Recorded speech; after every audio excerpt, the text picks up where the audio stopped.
Assalamualaikum warahmatullahi wabarakatuh. Selamat datang untuk kita semua. Perkenalkan kami dari kelompok D, kelas Tata Kelola Tata Kelola Manajemen dan Tata Kelola Manajemen Risiko, kelas C. Di sini kami akan mempresentasikan hasil diskusi kami mengenai the background principles and aims of risk management. Sebelum itu, saya akan memperkenalkan tim kami terlebih dahulu. Yang pertama itu ada Awalina dengan NPM akhir 046, lalu ada Laras Primalia dengan NPM akhir 063, dan ada Muhammad Rizky dengan NPM akhir 064. Yang terakhir yaitu saya sendiri, Egy Diarenata dengan NPM akhir 210. Baik, selanjutnya di sini yang pertama yaitu asal-usul dari manajemen risiko. Di sini ada beberapa peradaban yang menjelaskan mengenai manajemen risiko. Seperti satu, peradaban kuno yaitu seperti Mesir, Babilonia, Yunani, itu sudah menyadari akan pentingnya menilai dan menangani risiko. Yang kedua ada teori mengenai permainan seperti dadu, catur, dan dam telah memunculkan teori probabilitas yang penting dalam memanajemen risiko.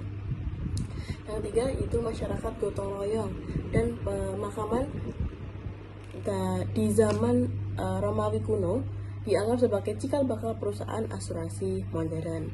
Pembiayaan risiko merupakan penentuan cara membayar kerugian secara efektif dan murah. Nah, manajemen risiko ini juga penting untuk mengantisipasi dan mengurangi risiko yang dapat merugikan perusahaan. Selanjutnya juga ada pendidikan, pelatihan, formal, dan standar. Di sini pendidikan pelatihan juga dapat mendukung adanya manajemen risiko yang baik. Nah, dengan program pendidikan pun dapat juga mengembangkan manajemen risiko sebagai sebuah profesi.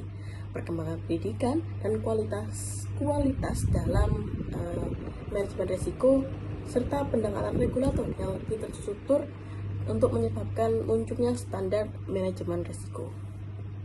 Selanjutnya adalah perluasan cakupan risiko. Nah, peran manajemen risiko korporat mulai meluaskan melampaui pembelian dari asuransi dan masuk ke perancangan kontingensi yang menjadi lebih penting bagi organisasi. Selama tahun 1960 dan 1970-an, terjadi perkembangan yang cukup besar dalam pendekatan manajemen risiko yang diadopsi oleh praktisi kesehatan dan keselamatan kerja.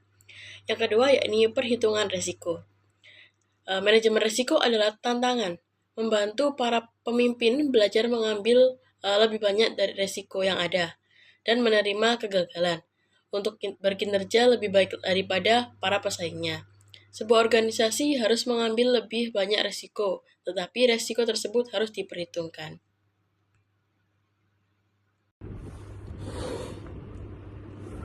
Baik, di sini yang selanjutnya terdapat definisi sendiri dari manajemen risiko. Di dalam sumber referensi terdapat 4 sumber yang mendefinisikan risiko. Yang pertama ada ISO 73, yaitu risiko merupakan kegiatan terkoordinasi untuk mengarahkan dan mengandalkan organisasi berkenan dengan risiko. Yang kedua ada Institute of Risk Management, yaitu risiko merupakan proses yang bertujuan untuk membantu organisasi memahami, mengevaluasi, dan mengambil tindakan terhadap semua risikonya dengan tujuan meningkatkan kemungkinan keberhasilan dan mengurangi kemungkinan kegagalan. Yang ketiga yaitu HM Treasury. Risiko merupakan aktivitas terkoordinasi yang dirancang dan dioperasikan untuk mengelola risiko dan menjalankan pengendalian internal dalam suatu organisasi.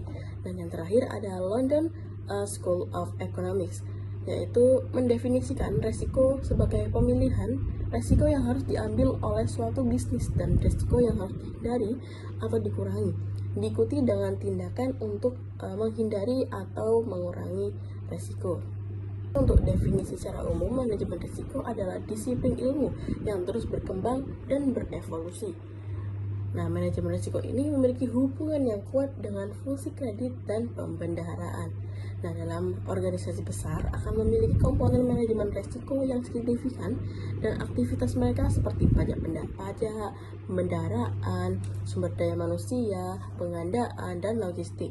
Salah satu bidang manajemen risiko yang paling dikenal dan khusus adalah kesehatan dan keselamatan di tempat kerja. Namun, selain kesehatan dan keselamatan di tempat kerja, manajemen risiko juga ada beberapa jenisnya. Yang pertama yaitu manajemen risiko proyek, manajemen risiko energi, manajemen risiko IT, manajemen risiko klinik atau medis atau yang disebutkan tadi yaitu kesehatan dan keselamatan di tempat kerja. Yang kelima adalah manajemen risiko keuangan dan yang keenam adalah manajemen risiko keamanan informasi. Baik, selanjutnya yaitu mengenai manajemen risiko perusahaan, yang dimana yang membedakan manajemen risiko perusahaan atau IRM dari jenis manajemen risiko tertentu yang disebutkan adalah pendekatan yang lebih terpadu atau holistik yang diambil dalam IRM. Nah, proses manajemen risiko ini terdiri atas tujuan strategis organisasi, penilaian risiko yang berupa seperti analisis risiko, identifikasi risiko, dan juga estimasi risiko. Lalu selanjutnya ada evaluasi risiko, pelaporan risiko yang terdiri dari ancaman dan peluang, dan selanjutnya yaitu keputusan, perawatan risiko, pelaporan risiko sisa, dan pemantauan. Selanjutnya kita akan membahas tujuan Selanjutnya ada manajemen risiko. tingkat Nah, di kecanggihan sini saya manajemen ada risiko yang tabel dimana yang ini berisikan objektif dibagi dan menjadi 4, deskripsinya. yaitu Nah, informasi, lalu ada yang pertama reformasi, yaitu ada mandatory atau penyesuaian, ketentuan dan wajib, yaitu tindakan tujuan dasar atau dari cara untuk inisiatif manajemen melakukannya risiko, seperti apa. Jadi yaitu dalam memastikan kepatuhan informasi terhadap ini aturan, tuh regulasi, terdapat dan bagaimana kewajiban hukum manajemen yang itu berlaku. Dan mematuhi hal sebuah ini aturan sangat atau penting untuk menghindari visi sanksi dan yang menjaga reputasi dari perusahaan.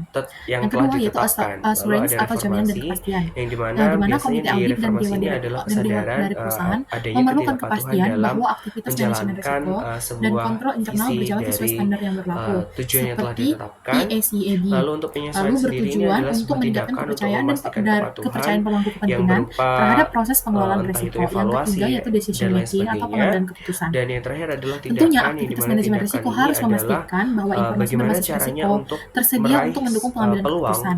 Dan suatu dengan usaha informasi yang lebih seperti itu. akurat, perusahaan dapat mengambil keputusan yang Selanjutnya lebih yaitu baik dan mengenai mengurangi prinsip manajemen ketidakpastian. risiko, Yang terakhir yang yaitu dimana efektif prinsip dan utama manajemen efisien risiko adalah core memberikan process atau nilai proses kepada inti yang organisasi efektif dengan dan menerapkan efisien, praktik di yang mana dirancang untuk manajemen risiko mencapai nilai membantu organisasi atau hasil terbaik, menjalankan yang strategi, dimana untuk taktik, mengurangi dan juga operasional atau dan kepatuhan ketidakpastian. secara efektif Nah, dan efisien. adapun Tujuannya adalah prinsip-prinsip untuk mencapai dari hasil terbaik manajemen dan risiko dengan sendiri mengurangi yaitu ada volatilitas sebagai untuk selaras, luas, Nah, di sini tertanam, dan dinamis. manajemen risiko tidak hanya Selanjutnya akan bertujuan untuk dijelaskan bisa oleh rekan dihitung, saya. tetapi membantu dalam mengambil keputusan yang mempengaruhi organisasi, memberikan kepastian dampak pada kemungkinan terjadinya risiko, serta menentukan efektivitas dan efisiensi dalam dapat diterima, lalu menerapkan strategi untuk mengelola risiko.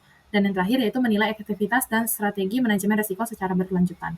Tapi perlu diketahui di dalam hal ini ada 4T, yaitu ada hal yang bahaya yang perlu dihindari. Yang pertama yaitu tolerate atau menerima risiko jika dampaknya kecil atau dapat dikelola. Lalu treat, yaitu mengurangi dampak atau kemungkinan risiko melalui tindakan mitigasi. Yang ketiga, transfer, yaitu memindahkan risiko kepada pihak lain seperti melalui asuransi. Dan yang terakhir, proses yang efektif dan efisien, atau menghentikan aktivitas yang beresiko tinggi jika tidak dapat dikendalikan. Penting manajemen risiko dalam operasi, yaitu risiko insurable atau hazard dapat langsung mengganggu operasional. Nah, manajemen risiko awalnya bertujuan untuk menjaga kelangsungan operasi yang efisien. Nah, tapi seiring berkembangan, fokusnya bergeser ke peningkatan proses inti bisnis. Yang berikutnya, yaitu efektivitas dan efisiensi dalam proses bisnis. Efektif dimaksud yang di sini adalah proses harus menghasilkan hasil yang diinginkan. Sedangkan efisien yaitu proses yang dilakukan dengan sumber daya minimal. Yang ketiga, yaitu peran manajemen risiko dalam keputusan strategis. Keputusan strategis adalah yang penting, yang paling krusial bagi perusahaan, di mana manajemen risiko harus membantu meningkatkan kepercayaan dalam pengambilan keputusan. Jadi, strategi yang salah atau implementasi yang buruk dapat menyebabkan kegagalan perusahaan. Yang keempat, yaitu strategi untuk mengambil peluang. Nah, perusahaan harus merancang strategi yang dapat memanfaatkan peluang bisnis. Contohnya itu, misalnya, klub olahraga memperluas bisnis dengan menjual alat ataupun perlengkapan dalam olahraga yang digunakan untuk para olahragawan. Lalu yang ketiga lalu yang berikutnya yaitu keselarasan antara strategi, taktik, dan operasi.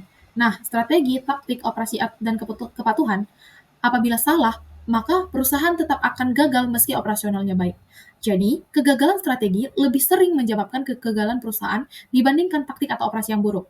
Nah, disinilah kepatuhan terhadap regulasi sangat penting untuk menghindari penghentian operasi.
Selanjutnya yaitu menerapkan manajemen risiko. Dalam manajemen risiko, praktisi dengan latar belakang berbeda memungkinkan memiliki pendekatan yang berbeda.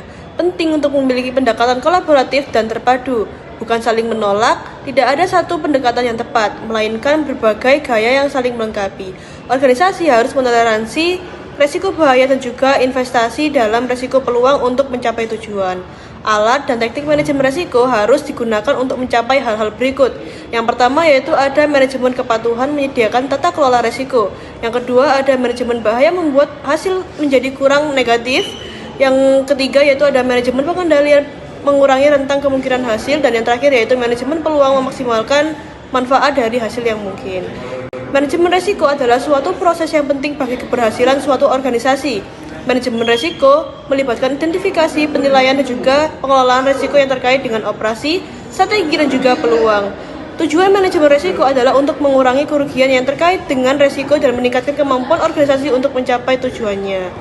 Manajemen risiko terdiri dari beberapa komponen, termasuk yang pertama ada identifikasi risiko, yaitu mengidentifikasi risiko yang terkait dengan operasi, strategi, dan juga peluang. Yang kedua yaitu ada penilaian risiko, yaitu menilai kemungkinan dan juga dampak risiko.